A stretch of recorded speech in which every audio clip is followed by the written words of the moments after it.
let's get into our first topic because it is a pretty big one. We're talking about something Devin McCourty said last week on the Greg Hill Show on WEEI Radio, and we're going to play that for you right now. I don't think he should be subjected to as much kind of displeasure and scrutiny that he gets. Is he had a good, like, we sat here as his rookie year and was like, hey, I know as a player, I was like, I'm with this. Like, I like this new era. We don't have Tom Brady anymore. So, like, let's throw out the things that you were able to do with Tom. That's not walking through the door. To get Matt to come in here, we go to the playoffs. It's like, okay, here we go. Then what happened this year from an offensive situation, coaching staff wise, like if Mac would have been great, then I would be sitting here telling you, give him $200 million right now. Mm-hmm. Because if he would have been great with what we had and a lot of people talked about in training camp, there were a lot of rough days offensively. For Mac, like, he needs to have some consistency. He needs, like, right now is what we've watched in Tua's career. And I'm not saying Tua is the next great thing, but, like, he got a consistent offensive coordinator around him this year.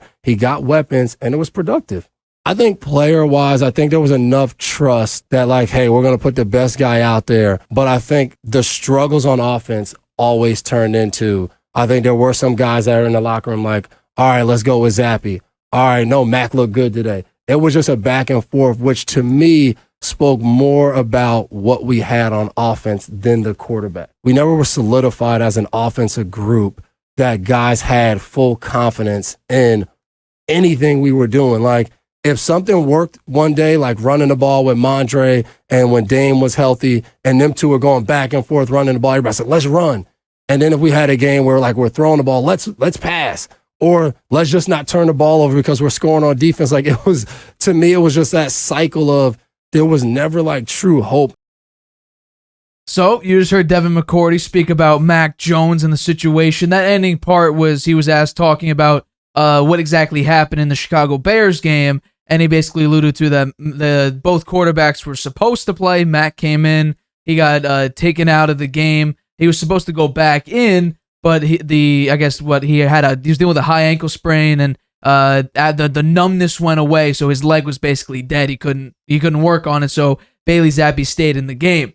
So we're back talking about this topic again. So do you think right now the Patriots should move off of Mac Jones and replace him with Bailey Zappe, or in this case, in this environment we're in, go out and spend the money to get Lamar Jackson? Do you think they should at least move off of Mac Jones? Well, first, let me congratulate Devin McCourty on a fantastic career. 13 years, three Super Bowls, three Super Bowl wins. He was drafted in the first round of the 2010 draft at number 28. And when they were trying to make that decision about who to draft, they interviewed him. Bill Belichick said he was blown away by Devin McCourty's knowledge of the defense, right? He knew what every player on defense was supposed to be doing, and they went through it. They went through the backfield, and he described, Belichick gave him some situations, and McCourty described exactly what each player was supposed to do. He said, wow, that's pretty good. I'll try him on the linebackers. He knew what every linebacker was supposed to do. He said, that's amazing. I'll try to ask him and trip him up on the linemen. And he knew their roles as well. So he was an extremely smart player.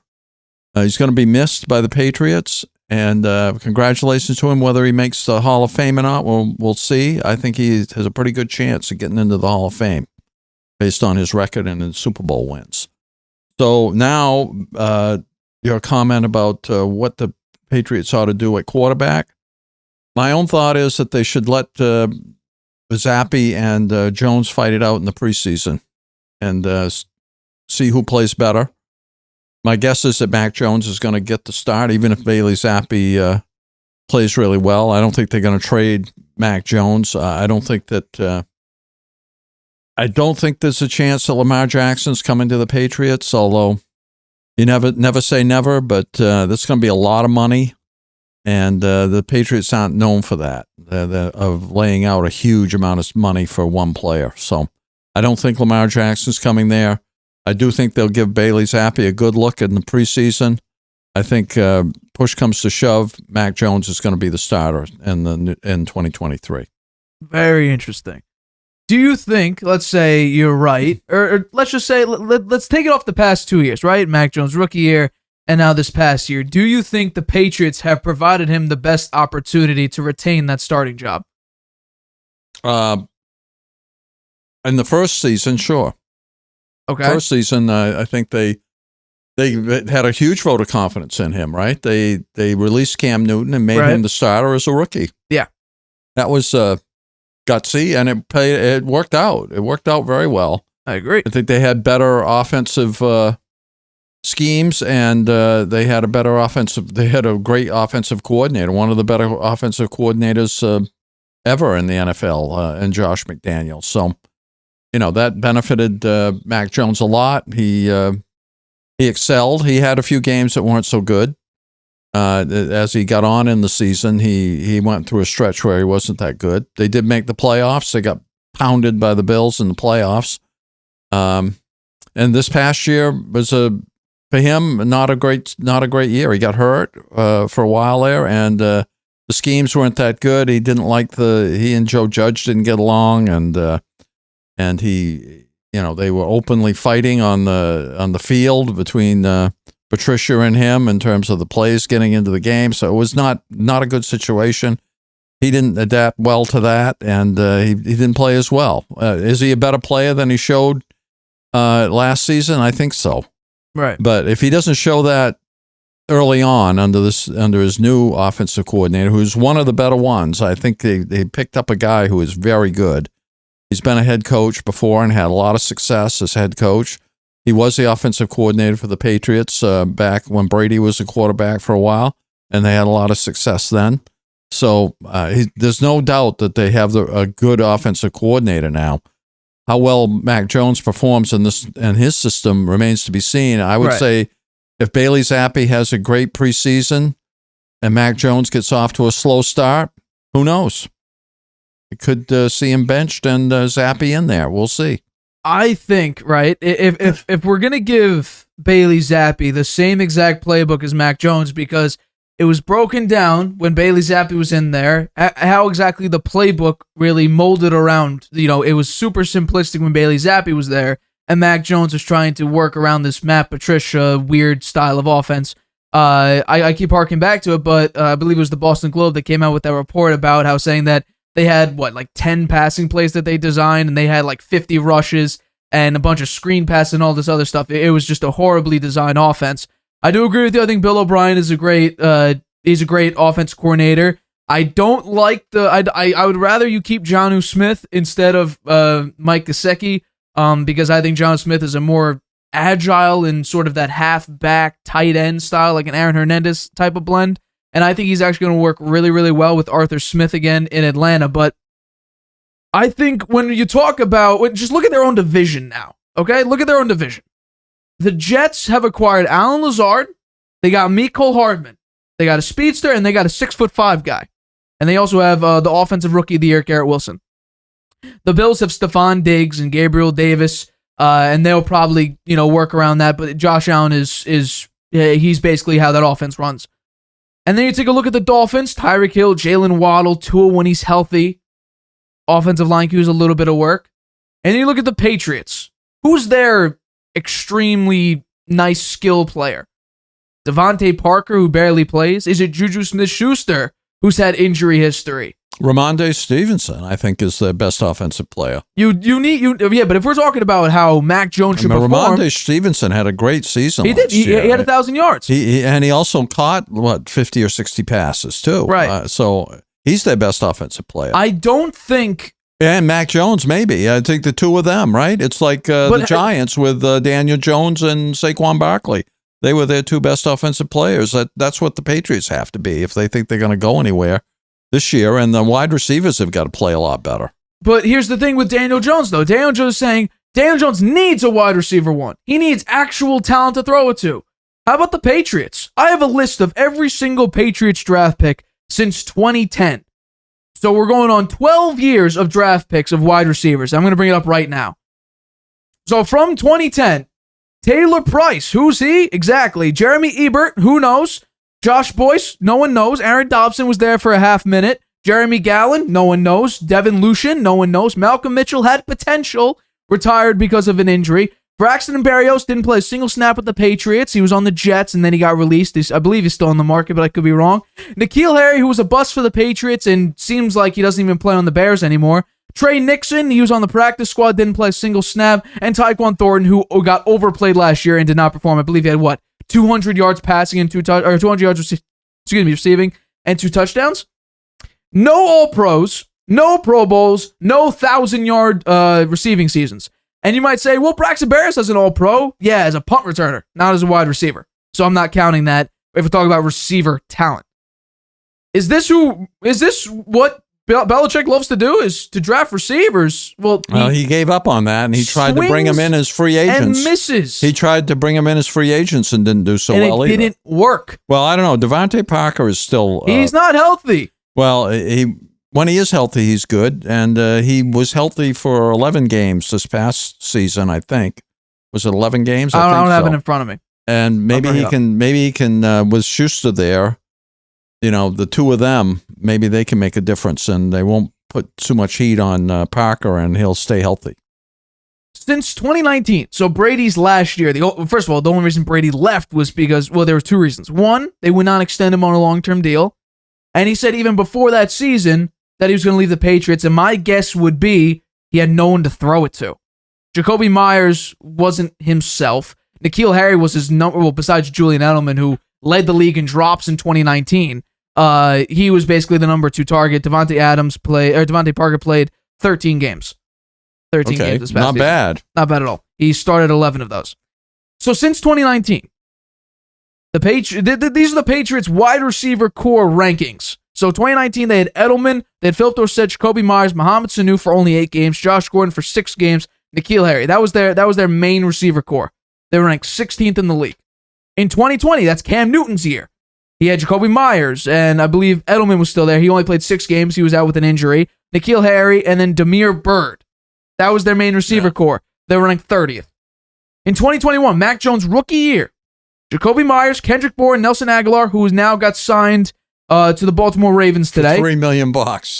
Yeah, great deal there. And N'Keal Harry. That was their 4 main receivers, ranked 26th. This past season, Jacoby Myers, Devontae Parker, Kendrick Bourne, Nelson Aguilar, Tyquan Thornton. That was their main receiver core, ranked 20th. The average Patriots receiver core, from Brady to Cam to Mac, 23rd. A bottom 10 wide receiver core. They have to do something about that. And they won't. They swing and miss. And that's why I'm saying, going into this draft, if he's available, you need to get the Ohio State receiver, Jackson Smith-Njigba. But here's the thing. The Patriots don't draft receivers that high. And if they do, hence N'Keal Harry, first of all, N'Keal Harry, I don't think was ranked in the first 3 rounds as a receiver. I don't even think I'm pretty sure he was a day 3 prospect. That's Bill Belichick. So I'm telling you right now, we're going to do a mock in a couple weeks. We're just going to make our own mock draft. I'm willing to bet the Patriots go defensive because they want to replace Devin McCourty. I think they're going to go cornerback or safety because receiver they're going to swing and a miss. And I don't think Belichick would do that because I think he feels that he can get away with this because that's what Bill Belichick has done. He gets away with run game and defense. The passing game only succeeded because of Tom Brady, and we're seeing this year after year after year without Tom Brady. The average wide receiver core was ranked 23rd in the league. Does Belichick still feel like he has Tom Brady behind center and he could just throw it to these guys and make them into a Super Bowl team? His mindset is kind of that way, right? Because he has not upgraded the receiver core to be elite, and maybe that's what he needs with a quarterback who is not Tom Brady by any stretch, right?